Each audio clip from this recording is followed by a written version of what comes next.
kundi ikaw. Hindi maidarangal at hindi magiging banal ang sino mang sa iyo napapawalay. Dagdagan mo ang iyong kagandahang loob sa amin upang sa iyong pamumuno at pangangasiwang magiliw, mapakinabangan namin ang mga biyaya mo sa lupa bilang pagkakamit na namin sa makalangit mong pagpapala. Sa pamamagitan ni Jesucristo kasama ng Espiritu Santo magpasawalang hanggan. Amen. Magsisiupo kayo mga bata, makikinig ng salita ng Diyos. Aking pinangga. Dalilan sa pag-ibig mo at sa iyong katapanan, ikay tunay na dakila, pati iyong kautusan. Noong ako ay tumawa, tinanggap ko ang tugon mo. Sa lakas mong itinulong ay lumakas agad ako. Noong ako ay tumawa, tugon mo ay aking tinangga. Hallelujah. Hallelujah.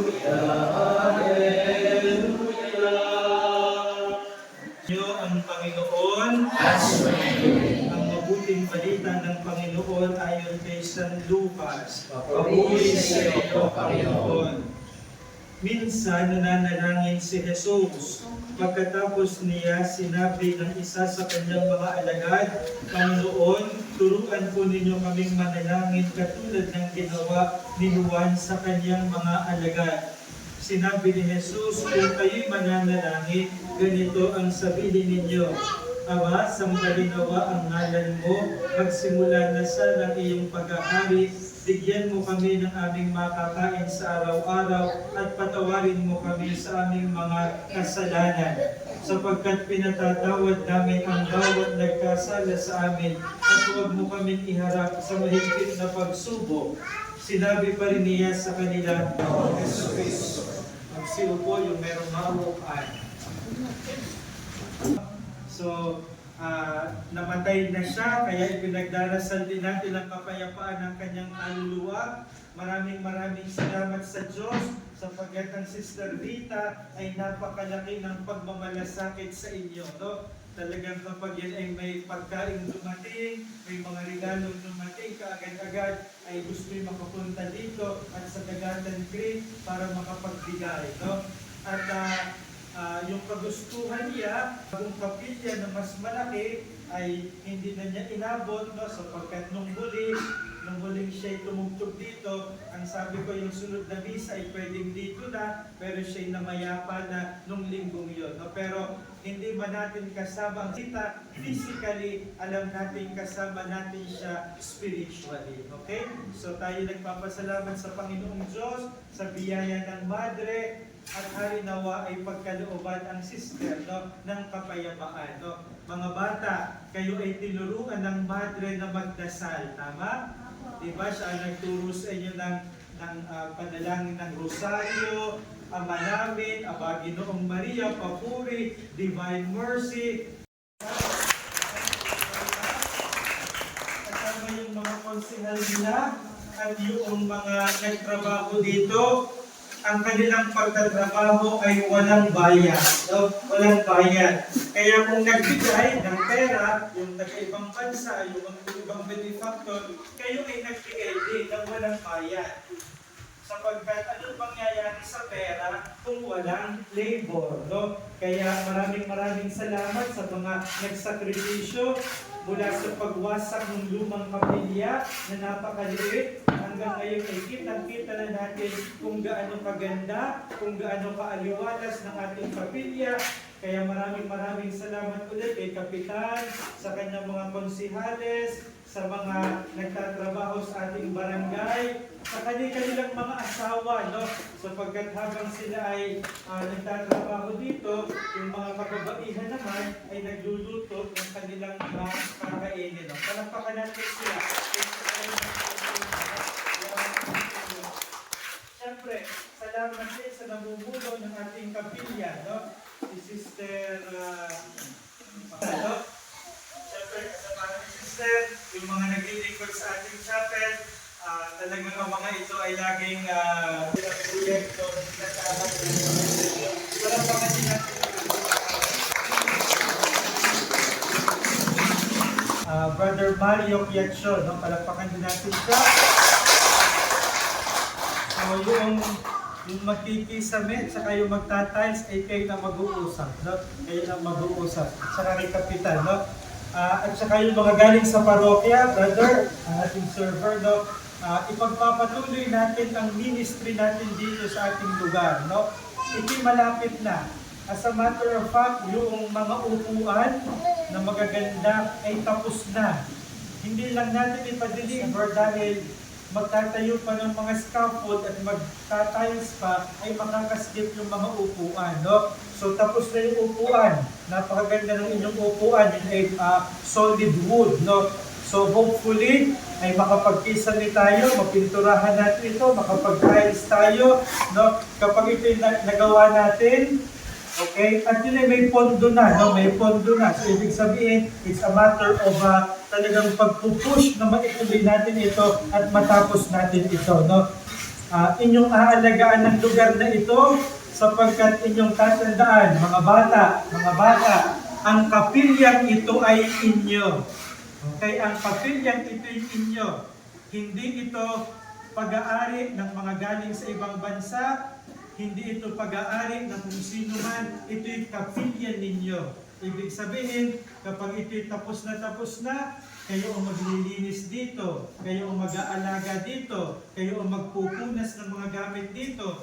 Kapag may bagyo, sisiguraduhin yung nakasara ang bintana, nakasara ang pinto. Ito ay kapilya ninyo. Okay? Ano ang pinakamahalagang nagaganap sa loob ng kapilya? Pagdarasal. Kaya mga bata, di ba, pinalalahanan ko kayo, mga bata, pag nasa chapel, kayo ay magdarasal, no? Kayo ay sisimba. Sino ipagdarasal ninyo, mga bata? Ipagdarasal ninyo ang magulang ninyo para sila'y lumakas, no? Sapagkat kailangan sila'y lumakas para sa inyo.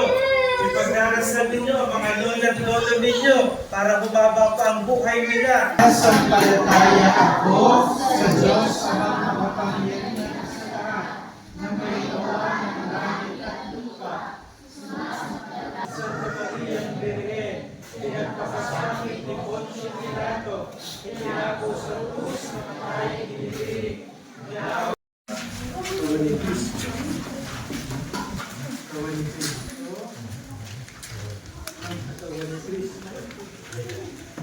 Angin tayo, Ama naming makapangyarihan, pinagsaluhan namin sa banal na pakikinabang ang alaalang walang kupas ng iyon. Pagpalain kayo ng makapangyarihan Diyos, ang Ama, Anak at Espiritu Santo. Amen. Humayo kayong taglay ang kapayapaan ni Kristo. Salamat sa Diyos. Mga bata, tayo magdasal ng Aba Ginoong Maria para sa mahal na Birheng Maria. Sabay-sabay tayo. Aba Ginoong Maria.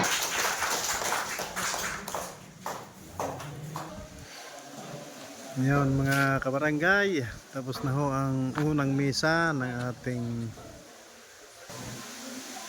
chapel, ang unang misa ho sa ating chapel ni Father. At ito na ho ngayon ang sitwasyon ng ating chapel. Medyo matagal ho natin na hindi na i-video. Wala ito'y naluto ho ang kayarian ng ating chapel ho. Ito na ho. Wala ho itong mga nag-aagawa ngayon ay mga taga-ibang lugar na inusap po ito ni Ate B. So ang mga nagtatrabaho sa Malarayat na nakaterho sa kanilang lupa ay dito muna pinagtrabaho.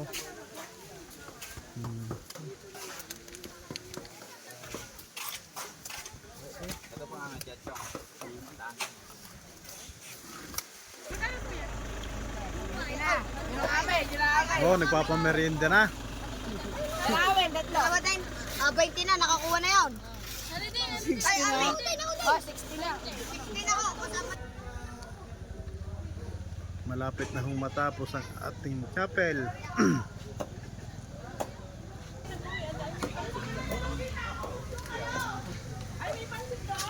Oh, kakain daw, kakain. Mga kagawad. Oo, kakain ho tayo. Oh, pagbigyan mo ninyo.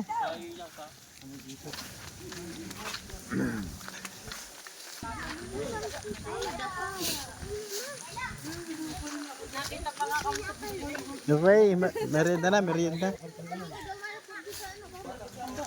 Sige. Na kayo, ano tinapay? Ay, tinapay. Sabado daw pala. Tatawagin ko na yung Kayo na pala eh. Ano yan, paray? Ano yan? At tinula. Wow, wow, wow. Natin yaw, natin.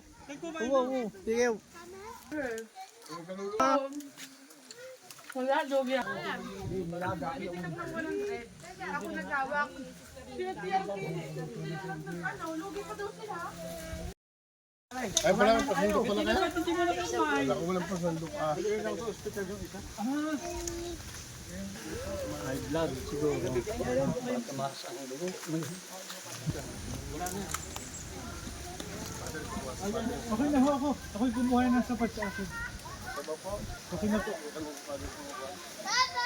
Ay, lagyan din na sa mga ano sa baw.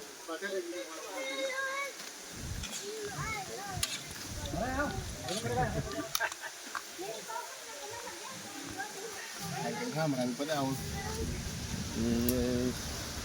Igop pa ba na? Hindi ko na kay Padre. Si Padre talagang napaka ganda ng miso yan.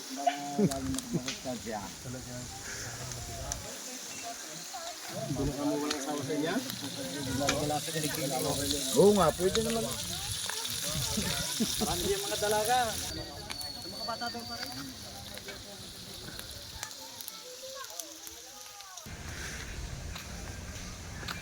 Bali, ito na ho ang kayarian ho ng ating chapel.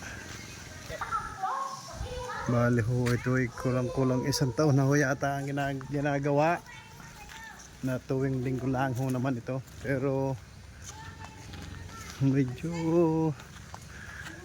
mabilis-bilis na rin ho dahil okay. Ngayon ho, nga pala ang petsa ngayon ay July 27, 2025.